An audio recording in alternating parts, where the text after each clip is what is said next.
The top story this hour: followers of Ethiopian Orthodox Church celebrates Maundy Thursday.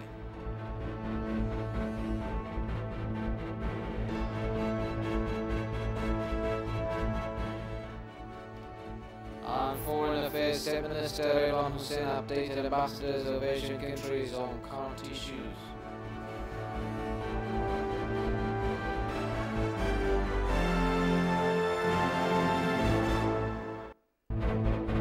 A very warm welcome to our News Hour. I'm Solomon Daniel, thanks for joining me.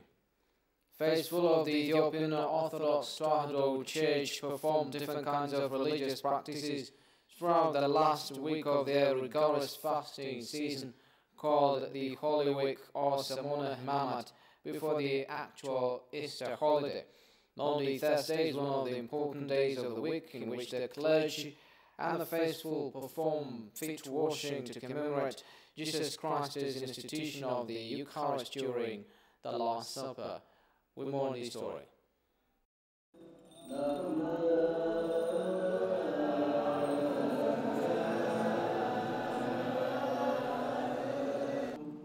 Each day of the last week of Lent, which leads to Easter in the Ethiopian Orthodox Church, has its own spiritual meaning, that according to the religious teaching is based on Jesus Christ's activities before his crucifixion. Maundy Thursday, also called Holy Thursday, otherwise Yesalot Hamus in the Ethiopian Orthodox Church, is observed in commemoration of Jesus Christ's institution of the Eucharist during the Last Supper. ኢየሱስ ክርስቶስ የ12ቱን ሐዋርያት እግር ጎንበስ ብሎ ያጠበበት እሱ መምህር ነው። Jesus Christ washed the feet of his disciples. He is their Lord, but washed their feet to teach them humility. That was a strong message for them to replicate what he did to them. እኔ መምህራችሁ ስሆን እናንተ ዝቅ ብዬ እንደዚህ አገልግያችኋለሁ። ሐዋርያቲሁ ከበበ እግረ አርዳኢሁ ሐጸበ ሆኖ አበ ወእመ ወመሃሮሙ ጥበበ ሃሌሉያ. The faithful prepare a feast during the day based on religious teachings emanated from Christ's activities of the week. እስራኤላውያን እነ አሮን እነ ሙሴ እስራኤላውያን ሲኖሩ የነበሩት ህዝቡን ቀሰቀሱ። When Aaron and Moses called for the Israelis for an exodus, the people prepared unleavened bread and other things. As they left so quickly, there was no time for the bread to rise. So we prepare our own traditional feast to remember that incident. ድምፅ የሰሙባትን ቀን ለማስታወስ ሲባል እኛም ነገ ፋሲካ እናከብራለንና በዚያው ምሳሌ The day is also considered as a day of love, as Jesus Christ commands his disciples to love one another as he loved them.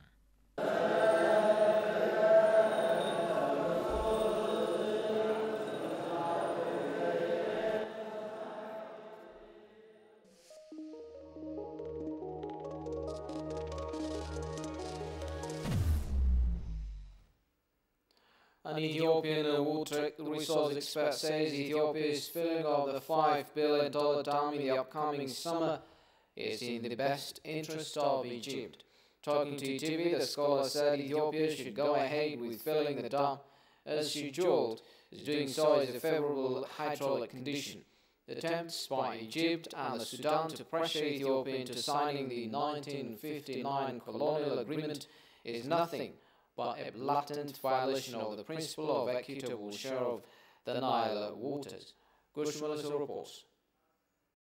This time around, Egypt and Sudan are resorting to the UN Security Council after the latest round of AU broker negotiation in Kinshasa ended without agreement. Egypt has been busy trying to enlist the support of 6 African countries over the GERD. In connection with this, water resource expert Ruswa Safa says Ethiopia's filling of the mega dam is actually in the best interest of Egypt. He told ETV that the second filling of the dam would create a favorable hydraulic condition for Egypt. We went also in a very favorable hydrologic conditions. But still, for Egypt that has a multi-year reservoir, they are sitting on full reservoir. So if you compare what Ethiopia is planning for summer with 13.5 billion cubic meter, there is more water actually evaporating from Hayaswan Dam than that. In fact, combined, probably close to combined last year and this year. So to me, what they need to look at is that what is the best efficient way to utilize the resources. It is in the best interest of Egypt for Ethiopia to fill the dam now. It's not me. Even the Egyptian professionals will tell you this. They don't say it on camera, but I have communication. Most of them, they say they actually prefer Ethiopia fills now. Why? Because the Hayaswan Dam is full. Ethiopia has pinned its hopes on the dam, now over 79% complete for its development, while Egypt is clearly against it, he said. Obviously, both Sudan and Egypt are relying on the 1959 agreement that allowed them to use 100% of the Nile water. So this itself has a problem. And that agreement, which Ethiopia is not part of, also says that they will be the one who basically will give permission for any kind of project upstream. And Ethiopia was not part of this. Ethiopia didn't sign this. So Ethiopia cannot be forced to honor something that it didn't sign. And it doesn't make to sign, as you can imagine, with 0% of the total water when you contribute 86%. He also underscored that Ethiopia filled the dam from its share of water due to favorable rainy season. And I should mention as well that whether it is 4.9, 13.5, it's also within Ethiopian share as well. So we have to remember, Ethiopia, I'm pretty sure if they crunch the numbers, it will come back at some number. So Ethiopia is using her share of water to fill the dam. So I don't think that should be lost. Despite Egypt and Sudan sticking on a legally binding agreement before Ethiopia's second water filling this summer, Ethiopia has time and again rejected the notion of a binding agreement while vowing to fill the dam as scheduled. Egyptian activists have recently exposed that Egypt is working to destabilize Ethiopia, instigating internal conflicts by supporting anti-peace elements in the country. Political expert at the Addis Ababa University, Demeqa Achiso, expressed Egypt's long-time intention to subvert Ethiopia in such ways. ግብጾች ሴራቸውና እጃቸው እጅግ በጣም ረጅም ነው። የናይል ውሃ ጠቀሜታውም ከሱዳን Egyptians are mastered in intrigues. The benefit they get from the Nile water is more than the Sudanese side. So they are striving to hinder Ethiopia from building the Grand Ethiopian Renaissance Dam by making disturbances in Ethiopia. They are doing this because they are afraid of that by the completion of the mega dam project, the regional power may come to Ethiopia's hand. Using all methods they can, they are doing their best to weaken Ethiopia diplomatically, and they also are taking advantage of Sudan, who was sometimes with Ethiopia to safeguard their national interests. They have continued working to destabilize Ethiopia by using Sudan and internal rebellions as a weapon. እንደ መሳሪያ ተጠቅማ ኢትዮጵያን የማተራመስ ጉዳዩን አሁንም ቀጥላለች። He underscored that all Ethiopians should protect the country's sovereignty regardless of existing political differences inside the country. በአገራችን ውስጥ በተፈጠረው የፖለቲካ ክፍተት ብዙ ኃይል አስተላልፎች አሉ። In this time when our country has shown political gap, there are different opportunist armed forces. So it is very difficult to conclude that there is no Egypt's hand in security problems emerging in different parts of our country. This is because Egypt and its allies who are adversaries of Ethiopia are working hard to not see Ethiopia prospering and being influential in the region. So we, all Ethiopians, should protect our country vigilantly. We can have political differences inside, but we should never allow external forces to venture Ethiopia's sovereignty. የፖለቲካ ጉዳዮች ላይስማማ ይችላል። በውስጣዊ ጉዳዮች ላይስማማ ይችላል ማለት ግን የውጭ ጠላት ሲመጣ በራችንን ከፍተን እናስተናግዳለን ማለት አይደለም። Hi, my name is Brooke Thomas Afterward. I was born and raised in the UK. I do not like what the Egyptians are doing to Ethiopia. This is my dam.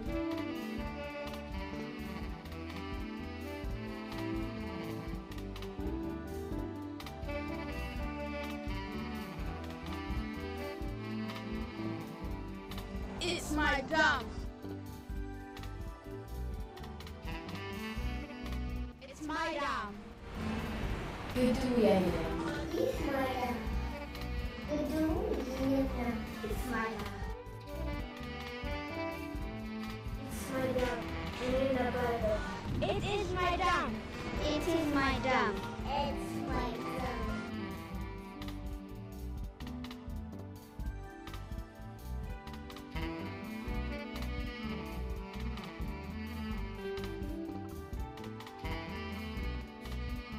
I feel very proud that Ethiopia has gotten where she is now, because back in the days, obviously, Ethiopia didn't have many things. It was very a poor country, and now it's getting richer and richer because many more educated, smarter people are coming, and people are learning more things. That Ethiopia is a very amazing country. We just have to figure it out, and we just have to show other countries that we can be better than America.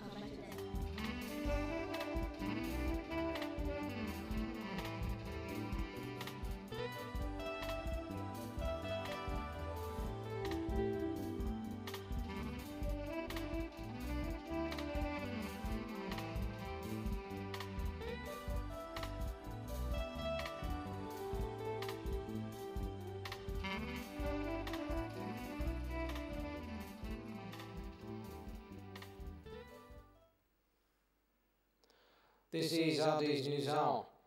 Foreign Affairs State Minister Redwan Hussein updated ambassadors of Asian countries about the current situation in Tigray, the Kurd negotiations, the Ethiopia-Sudan border dispute, and the 6th general election.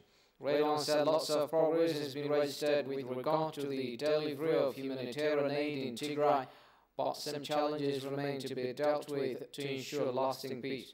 According to the State Minister, with the deployment of regional police forces and the establishment of community policing, the security of the region will be much improved, and preparations for inclusive dialogue are underway to fully return the region into normalcy. On the Kurd negotiations, Ambassador Redwan explained all the concerns of Sudan have been adequately addressed, while Egypt has continued to project its irrational claims of protecting the colonial-era treaties by window-dressing the claim through various names and demands. He said Ethiopia hopes the AU-led process will lead to a win-win solution. The State Minister also talked about the Ethiopia-Sudan border dispute, underscoring the belligerent attitude of Sudan threatened the 1972 exchange of notes between the two countries.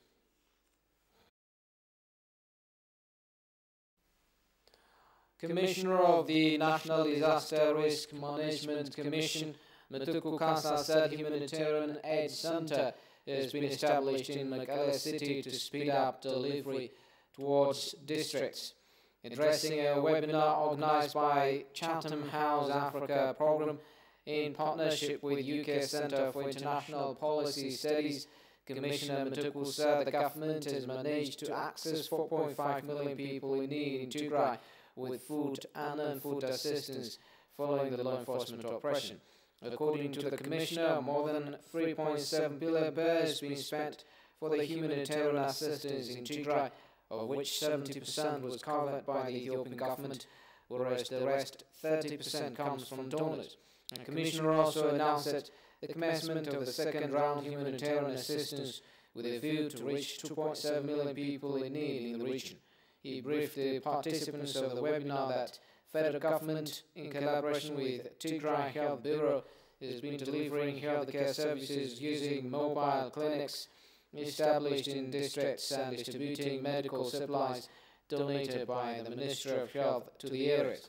General Director of Medicine Sans Frontiers, Oliver Bain, during the discussion, appreciated Ethiopia's commitment in allowing unfettered access to international humanitarian organizations.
ዝባላ ማለት በኢትዮጵያ ታሪክ ውስጥ ጥንት ከተማ ከሚባሉት አንዷ ነች።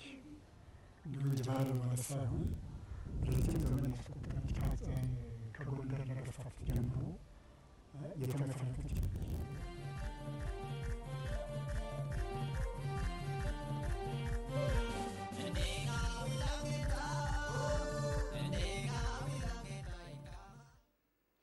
Welcome back, you're watching Addis News Hour. Ambassador Onutu Blata confers with Deng Jianxin, mayor of the Changsha Municipal People's Government in China. During the meeting, the two parties discussed major areas of mutual interest that are aimed at enhancing cooperation between Ethiopia and Changsha, China. The two sides exchanged views to strengthen cooperation between cities of Changsha and Adama to support Changsha enterprises invest in Ethiopia.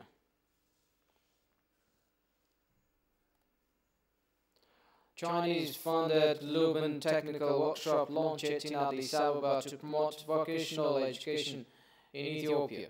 The workshop is set to enhance Ethiopia's capacity to train technical personnel in the field of artificial intelligence and boost employment in industrialization and modernization. During the launch ceremony, Chinese ambassador to Ethiopia, Zhao Ziyuan, said it is the latest fruit of deepening cultural and education cooperation between China and Ethiopia. Ambassador Ziyuan noted the exchange and cooperation between institutes of higher education and in the field of vocational training will be further strengthened. Ethiopian Technical University President Teshala Berecha on his part said the cooperation lays an important milestone in an effort to bring meaningful results in attaining quality education and training in universities. He added that the initiative Luban Workshop is considered the constitution of the previous cooperation and its timely intervention in assisting the country's industrialization agenda.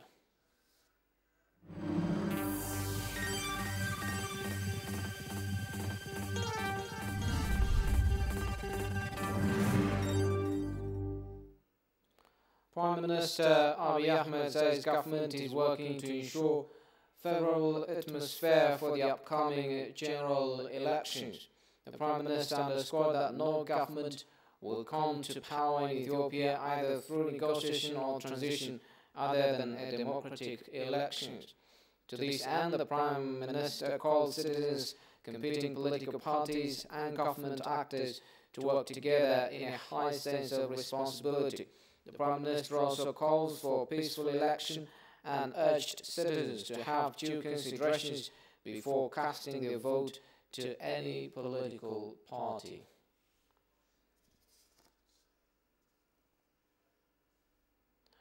Voters' registration in Somali regional state has been delayed for weeks.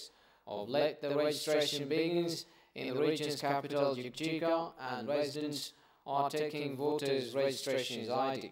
Residents say they are ready to take their voters' ID for the upcoming election, calling on the general public to take the cards to actively participate in the election. Gushman also compiled the following story.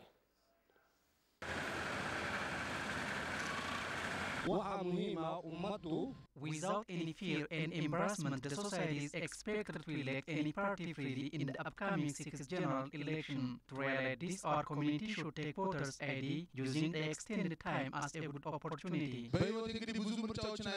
I saw 3 elections in my life, but never participated in any of them. Now I have already taken my voters' ID for the first time, and I will elect a party which I believe represents me and brings sweeping reforms. Even though voters' registration began late, here people are taking the ID actively, including my friends. I would like to urge the community to take voters' ID as scheduled and discharge their responsibility. If the community is able to do this, I am optimistic that the election will be accomplished in its projected time. The major thing is holding the voter's ID in your hand, then casting your vote properly.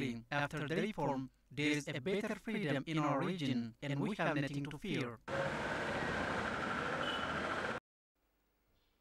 Before we go, a reminder of our top stories. Followers of Ethiopian Orthodox Tewahedo Church celebrate Maundy Thursday.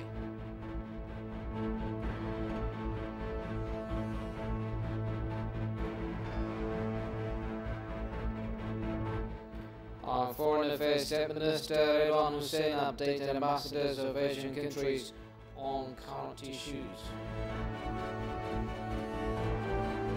Well, that's it for the news from me, Solomon Daniel, and the rest of the English team here in the studio. Thanks for watching. Have a good day.